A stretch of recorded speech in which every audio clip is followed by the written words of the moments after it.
Hello दोस्तों, स्वागत है आप सबका एक बार फिर से आपके अपने परिवार मैगज़ोन में। तो काफ़ी दिनों के बाद यहाँ पर मैकेनिकल इंजीनियर्स के लिए कुछ अच्छी पोस्ट आई हुई है, कुछ एक वैकेंसीज़ आई हुई हैं एनटीपीसी के द्वारा, जो कि मैं इस वीडियो में आप लोगों के साथ डिस्कस करने वाला हूँ। और इसके लिए कोर्स भी हम लोगों ने एक लॉन्च किया हुआ है, उसके विषय में भी मैं आपको एक अगले वीडियो में बताऊँगा।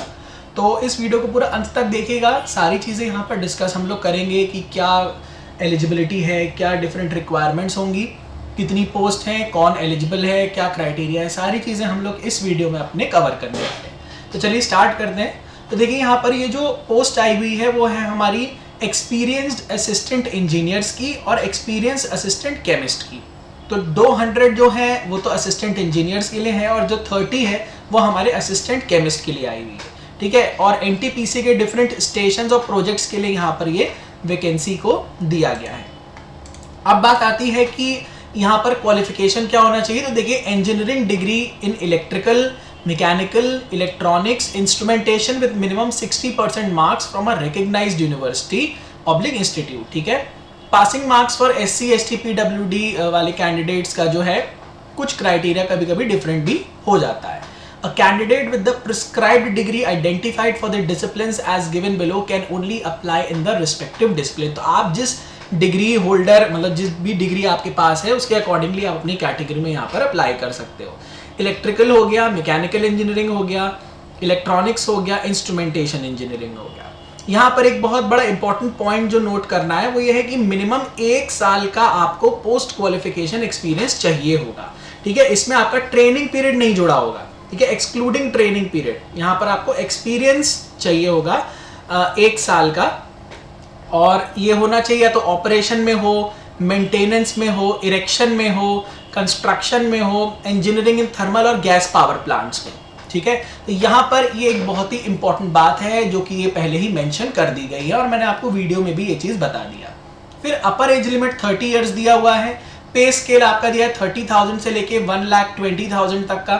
E0 ग्रेड इसको हम लोग बोलते हैं, जिसकी बेसिक पे 30,000 हो गया। फिर असिस्टेंट केमिस्ट की बात करें तो 30 पोस्ट यहाँ पर हैं। MSc केमिस्ट्री होना चाहिए किसी रिकग्नाइज्ड यूनिवर्सिटी से, ठीक है। और ये हो गया। फिर एक्सपीरियंस और SC ST OBC and person with disabilities के लिए जो है एलिजिबिलिटी वो पासिंग मार्क्स रखा गया है। एक्सपीरियंस रिक्वायरमेंट एंड प्रोफाइल जैसा कि ऊपर भी हम लोग ने यहाँ पर देखा कि मेंशनड है, तो नीचे भी मेंशन किया गया है। मिनिमम 1 साल का पोस्ट क्वालिफिकेशन एक्सपीरियंस यहाँ पर आपको चाहिए, एक्सक्लूडिंग ट्रेनिंग, मतलब ट्रेनिंग पीरियड को हटाकर, ठीक है। और कहाँ कहाँ पर चाहिए? वाटर ट्रीटमेंट प्लांट में चाहिए, वाटर एनालिसिस में चाहिए, that is RO plant, DM plant, pre treatment etcetera. इसकी अपर एज 30 है। सैलरी बिल्कुल सेम दी गई है, ठीक है। इसके बाद अगर हम लोग बात करें नंबर ऑफ वैकेंसीज की, तो इलेक्ट्रिकल के लिए यहाँ पर आपकी 90 नंबर ऑफ वैकेंसीज हैं, जिसमें unreserved EWS OBC SC ST का जो कैटेगराइजेशन है आप देख सकते हैं। उसके अलावा मैकेनिकल इंजीनियरिंग में 70 हो गया, इलेक्ट्रॉनिक्स एंड इंस्ट्रूमेंटेशन में आपका 40 हो गया, और असिस्टेंट केमिस्ट की दैट इज 30 आपको ऊपर ऑलरेडी हम लोगों ने बताई हुई है, ठीक है। वैकेंसीज फॉर जो डिसेबिलिटी पर्सन्स विद डिसेबिलिटी होंगे उनको दिया जाएगा as per the government of India guidelines. Health की बात करें तो बहुत कॉमन सी बात है, जो भी नॉर्मल हेल्थ रहता है क्राइटेरिया वो आपको फुलफिल करना पड़ेगा। जनरल कंडीशंस की बात करें, सिर्फ हिंदुस्तानी ही अप्लाई कर सकते हैं।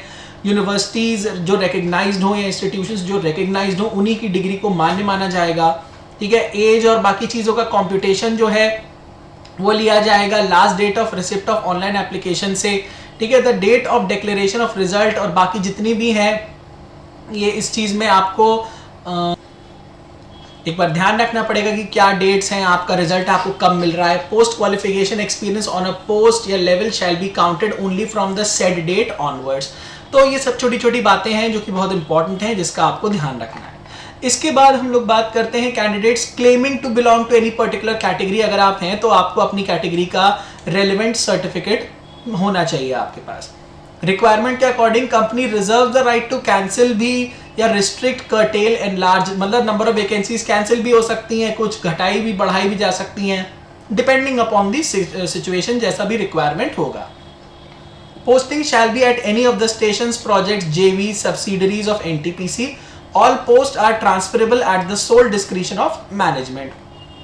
फिर अप्लाई करते समय आपको ये चीज़ इंश्योर करनी है कि आप सारे ही एलिजिबिलिटी क्राइटेरियाज को जो कि यहाँ पर मेंशन्ड है उसको फुलफिल करें, ठीक है। और अगर रिक्रूटमेंट के किसी भी स्टेज पर कुछ भी ऐसा त्रुटि लगती है या कुछ भी ऐसा डाउट होता है, ठीक है, कि आपने कोई गलत इंफॉर्मेशन को फर्निश किया है, कोई गलत इंफॉर्मेशन काउंसिल को दी है, तो वहां पर हो सकता है आपका कैंडिडेचर कैंसिल कर दिया जाए, ठीक है।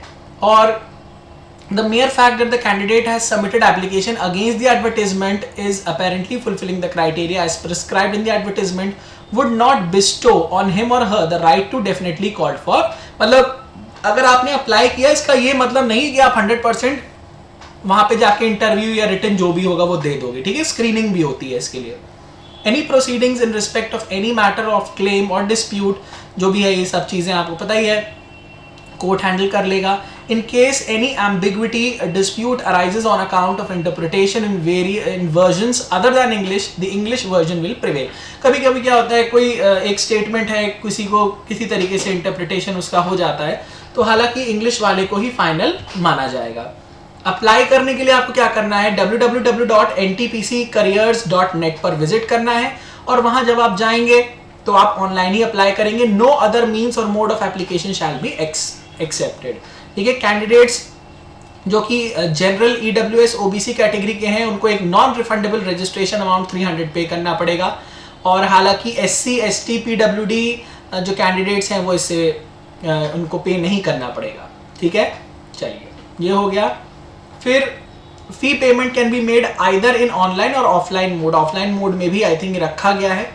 अब ऑफलाइन मोड में कैसे करना है, ऑनलाइन मोड में कैसे करना है, दोनों तरीके आप लोगों को इस पर्टिकुलर पीडीएफ में दिए हुए हैं।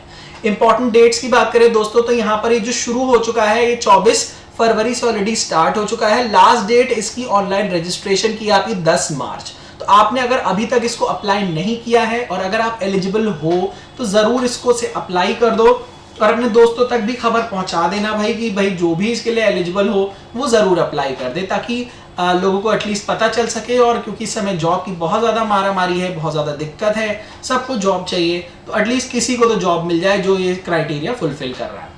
इसके अलावा मैकेनिकल वालों के लिए कोर्स भी है हम लोगों के लिए, ठीक है, तो वो मैं बताऊंगा आपको एक दूसरे वीडियो में। और बाकी जो ऑफिशियल पीडीएफ है इसका लिंक मैं आपको वीडियो के डिस्क्रिप्शन सेक्शन में दे दूंगा। तो thank you so much for watching. I hope कि आप लोग गेट एग्जाम के बाद अब थोड़ा सा और सीरियस होंगे। एसएससी जेई आने वाला है, और जो भी वैकेंसी आती है, हालांकि बहुत कम उम्मीद है कि कोई वैकेंसी आएगी मैकेनिकल के लिए, लेकिन स्टिल इन द होप कि भाई कुछ अच्छा होगा। आप अपनी प्रेपरेशन जारी रखिएगा। कोई भी दिक्कत होती है तो आप मेरे कॉन्टैक्ट नंबर पे मुझे कॉन्टैक्ट कर सकते हो, मुझे ईमेल कर सकते हो। ईमेल मैं ज़्यादा प्रेफर करता हूँ, और आपकी कोई भी जो बेस्ट पॉसिबल हेल्प होगी मैं ज़रूर करूँगा। Thank you so much for watching.